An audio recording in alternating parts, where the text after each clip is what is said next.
When we talk about sport walking, and in fact any kind of athletic activity, you'll often hear people like me referring both to speed and pace. So what exactly is the difference? And why should you care?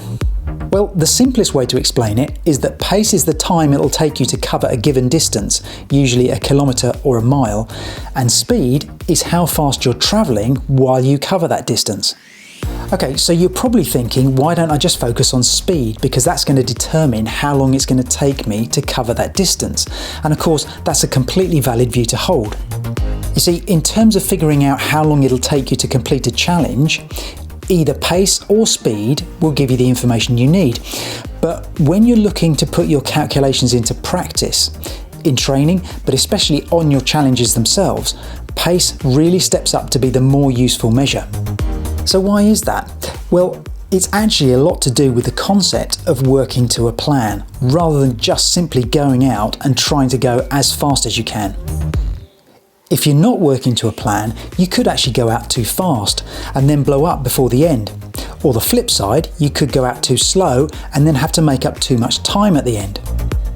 So if you're only focusing on how fast you're travelling, you're not thinking about speed in the context of your overall challenge and how to complete it in the time that you want.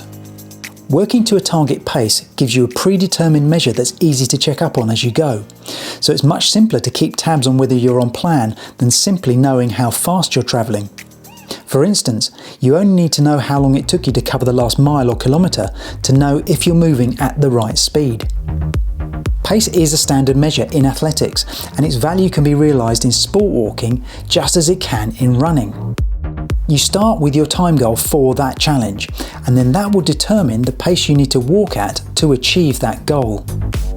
For instance, if you're walking 5 kilometres and your goal is to complete the distance in under 45 minutes, knowing you're walking at a speed of 7 kilometres an hour isn't as useful as knowing that you're moving at a pace of around 8 minutes 30 per kilometre, which means you'll cover the distance in 42 minutes.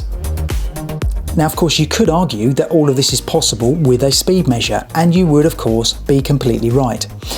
But in sport, simplicity is key, and in practice, working to live pace data is more useful than working with live speed data in terms of the value of the information you're getting and how easy it is to process it on the fly. So there you are. About the only thing we can state categorically is that both pace and speed essentially do the same job. It's just that pace has shown itself to be the more useful way of measuring how fast you're moving.